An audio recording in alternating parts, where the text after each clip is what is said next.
So before I begin my lesson this morning, I want to, what do I want to do? I want to preface what I want to say today by saying this is not intended to be political in any way, not intended to be an endorsement of anybody in any way, or a non-endorsement of anybody in any way. So having that out of the way, let me say that many of you know that Marianne Williamson is running for the nomination for the Democratic Party and the presidency. If you're not aware of that, then she is. And what's interesting about that is that over the past few weeks, there have been several she's been the butt of many jokes about her being woo-woo and all that stuff, and many of the late-night talk show hosts have been joking about her and all that. But there have been a couple of articles written about her that I've become aware of, and I'm sure there are many more that I haven't been aware of. But what I find fascinating about these articles is that they've been shared by many Unity ministers and other New Thought ministers and people who are just sharing them on social media. Now, one of the articles is entitled, from the Washington Post, "The Self-Centered Religion Shared by Marianne Williamson and Donald Trump." Okay? The other one that I find very interesting is Marianne Williamson's Democratic debate performance. She says she is no friend of the left. Now, one of these articles talks about, the article from the Washington Post says that she is New Thought. She even goes into talking about where New Thought began with Phineas Quimby and Mary Baker Eddy and Ernest Holmes and the Fillmores and all of how New Thought, and relating all of her teaching to that, and relating her teaching to A Course in Miracles, which is her foundation really is A Course in Miracles, and her interpretation of that and her teaching from that. The other article talks about how that self-centered piece about how it's all about, we're responsible for ourselves and all of that, and that it's all about us. It's all about us individually, and that's the concern that they have with the article and with her. And they are associating that with her and Donald Trump. Now, I'm not making a comment on that. But what interests me and concerns me a little bit about both of these articles and how they are being pretty widespread, one is that is what people are getting about New Thought. People are reading these articles, maybe, and associating New Thought with that. My other concern is that there might be some truth in it. Oh, yeah.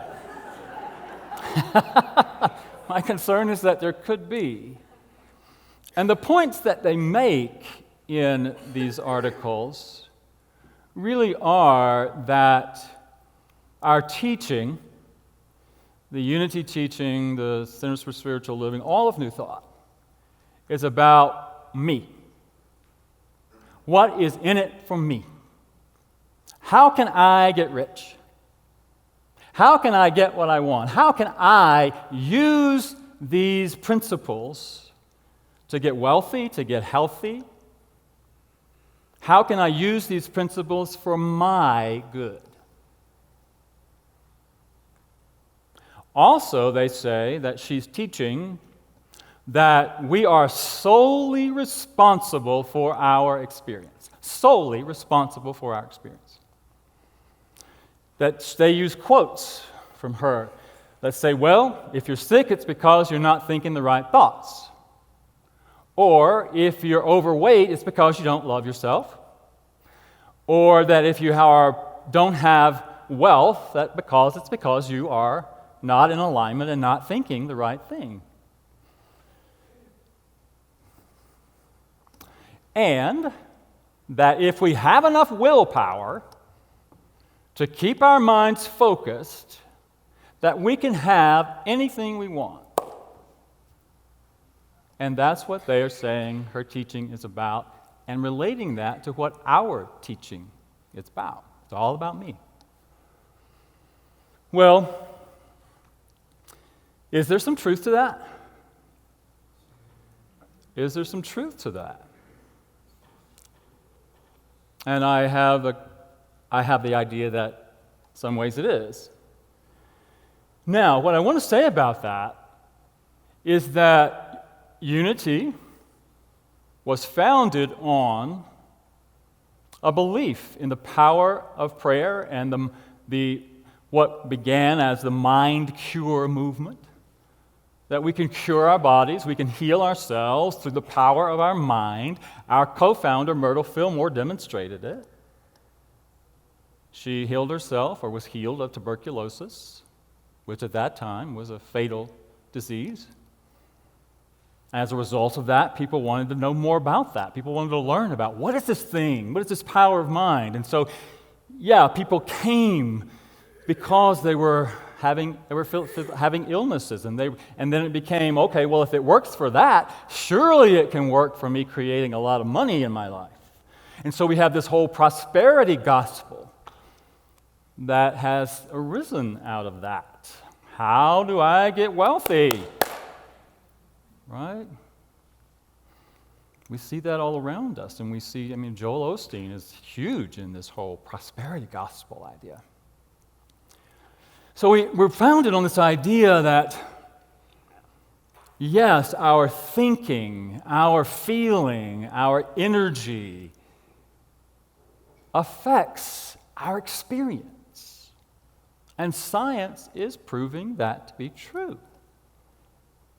That science is showing that our thinking, our feeling, our energy that we are putting out affects matter.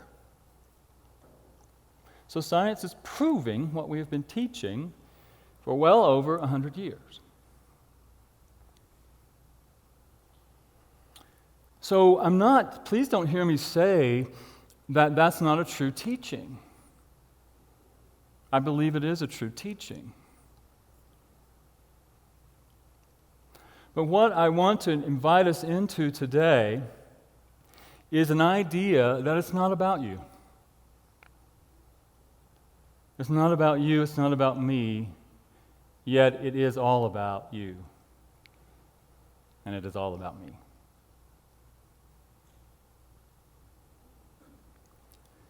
And what I want to invite us into is this idea. We believe in oneness. Even our name, Unity, says oneness. What do we mean by that? What do we really mean by oneness and unity? I want to invite us into the exploration of when we say we're one, when we say we are in unity, that means there is no separation. No separation. That means that when I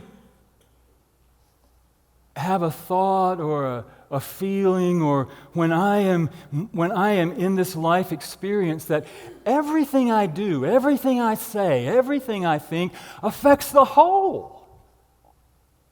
Everything.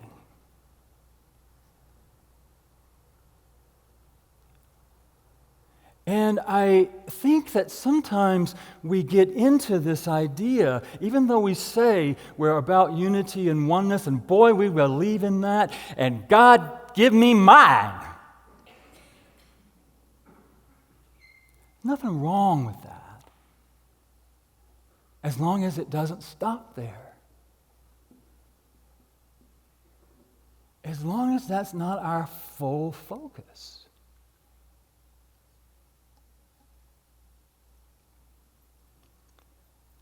Because we are one. We are connected. And when we think that we are solely responsible for just our own experience,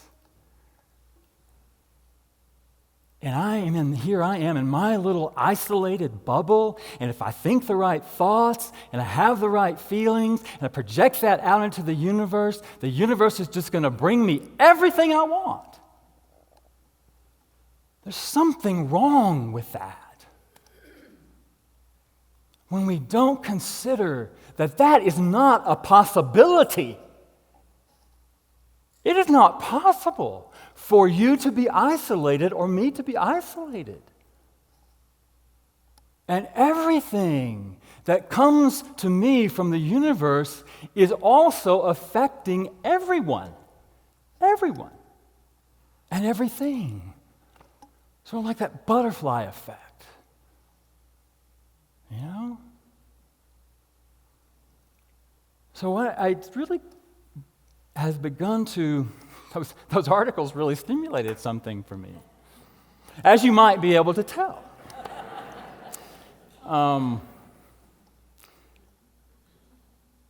This idea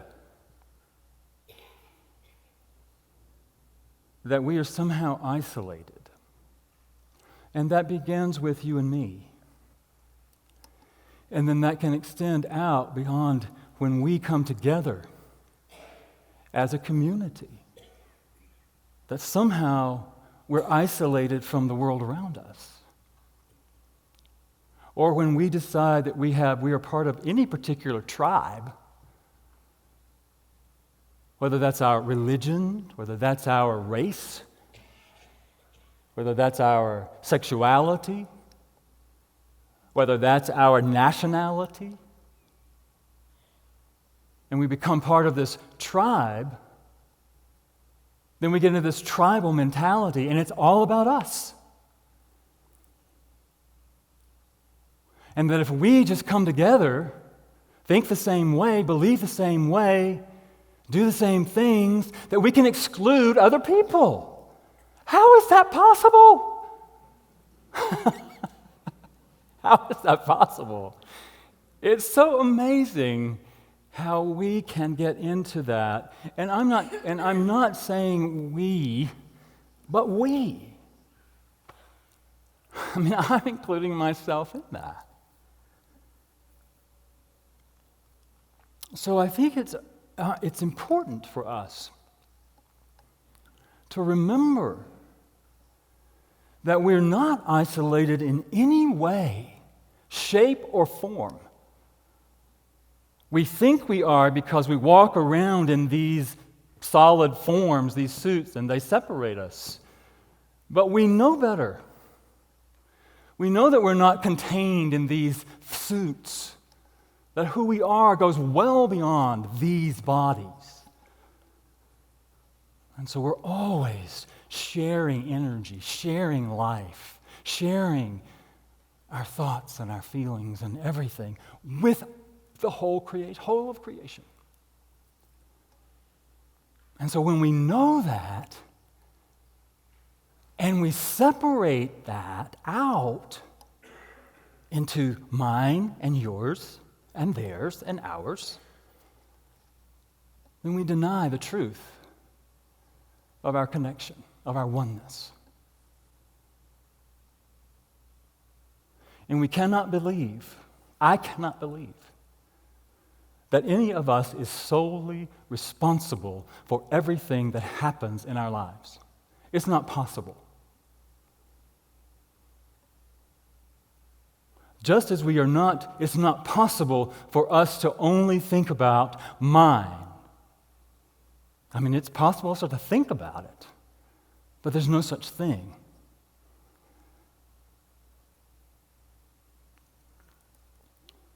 In spirit, I heard this the other day. In spirit, there is no singularity. There is no individuality. Do we believe in oneness and unity or do we not? Are we willing to live as though we believe in unity and oneness or not? Recognizing that every action we take affects the whole of humanity, the whole of creation. Every thought we think affects the whole of creation. And that while we have somehow fallen into this idea, as Lamsa so eloquently points out, when we fall into this idea that through our willpower we can create and have everything that we want, that's when we begin to create war and separation and lack, what appears to be lack. And this idea that if people believe that we in New Thought teach that those who are experiencing suffering and threats of violence, and those who are experiencing, are trying to escape from that in their native land, are somehow responsible for their own experience, then we are missing the mark. We are responsible. All of us. All of us. In what we do, and what we say, and what we think, and how we act.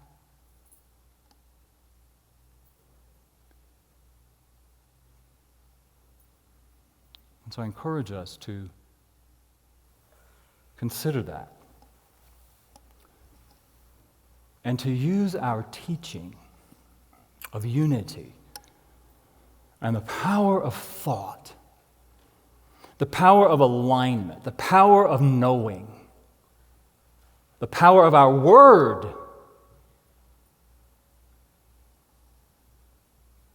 to affect not what is going on in our own life so much as though, let me say that's important to begin, but that's training wheels. We need to take the training wheels off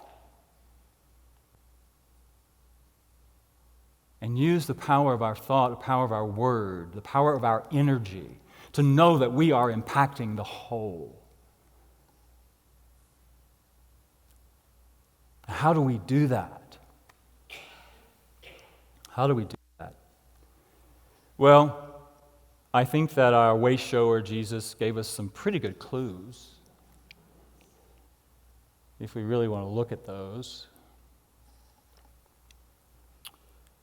You know, Matthew, he's quoted as saying, "Don't worry. Take no thought." Now listen to the words. I don't know that I will repeat them verbatim because there are so many different translations anyway. I'm just making it up as I go along. He says, take no thought. Don't worry. And I like this idea. And I'm emphasis mine. Don't worry about what you are going to eat or drink. Don't worry about what you are going to wear. Seek the kingdom. And all of those things will be added. How many of us are willing to do that? To let go of what I think is important, what I want, what I think I need. Take no thought. Seek the kingdom, the kingdom. And all of that will be added unto you. All of that will be added unto you. And then he goes on to say, because your Father, your source, life itself, knows what you need. I may not know what I really need for my own growth and advancement and spiritual understanding. I may not know that. I may think I know that. But I don't know that. But there is a higher mind, a higher wisdom that knows that. And how many of us, including me, am just willing to surrender, to take no thought about what I think I want or I think I need, and just surrender, seek the kingdom, and trust that whatever comes into my life is exactly what I need, even if I don't like the way it looks.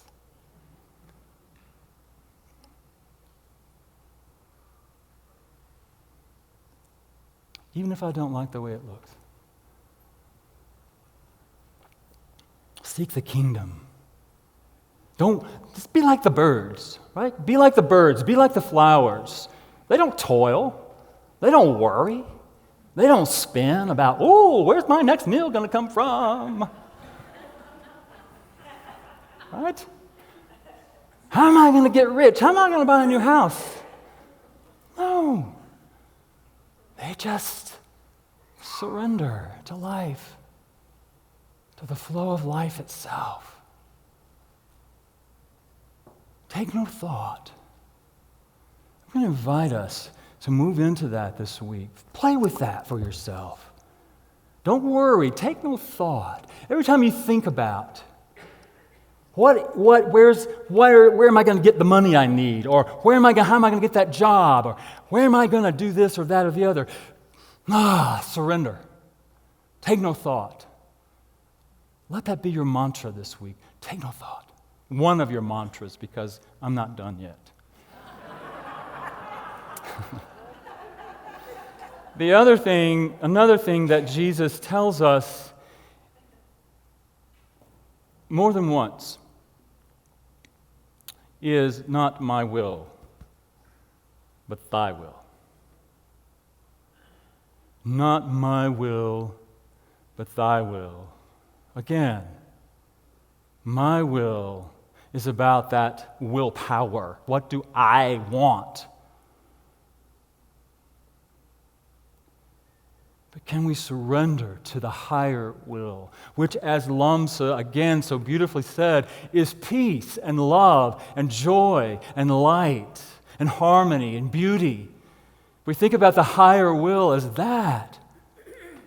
Can we surrender? Not my will. Let go of what I think is important, what I think I need. As Jesus so beautifully exampled in the story of the garden, he's about to be crucified. How many of us are willing to do that? Not my will, but thy will. And I believe what we gain from that. Again, it's not about me. It's not about you. And it is all about you and me. What we are willing to do. How we are willing to live in that place of surrender. Not my will, not my small will, but the bigger will, the higher will. Bring it on. Again, even though it may not be exactly the picture that I have in my mind. Again, all of these tools that we teach, affirmations and denials and prayer and visualization and all of that, these vision boards and all of the things that we do, the practices that we teach are important. But I'm going to invite us to go beyond our personal desires. If you're going to create a vision board for the world. If you're going to visualize a world living in the higher will of peace and harmony and joy and abundance and beauty. And guess what? When you do that, you get the benefit of it. We get the benefit. We all do. And then lastly, Jesus also says, quoted as saying in John, "In that time you will know that the Father, the source, the life, is in me, and I am in the Father. I am in the source, and you are in me, and we are one.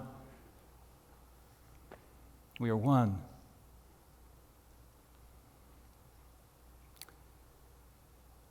I think it's time. I think it's time for us to embrace the deepest level of our teaching. Yeah, we've done all this stuff, and if you haven't yet done all of that stuff, you have an opportunity to do all of that stuff. But let's take off those, for those of us who have been doing it, let's take off those training wheels and go deeper. Go deeper with our teaching.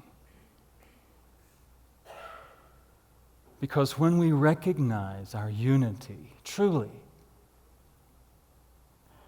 surrender our own, and I'm going to say self-centered desires, and open up to the higher will, then everything and everyone is served. I do believe that.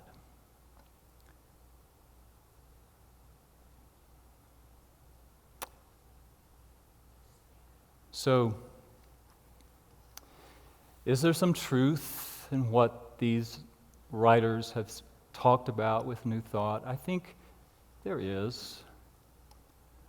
But we don't have to let that limit us. I believe it is time for us to move beyond that and to know who we are as one, and everything that we do to serve that one. That includes our thoughts, our prayers, our affirmations, our denials, our visualization, our vision boards, all of those things. And then we get to act from that. We get to serve from that. So,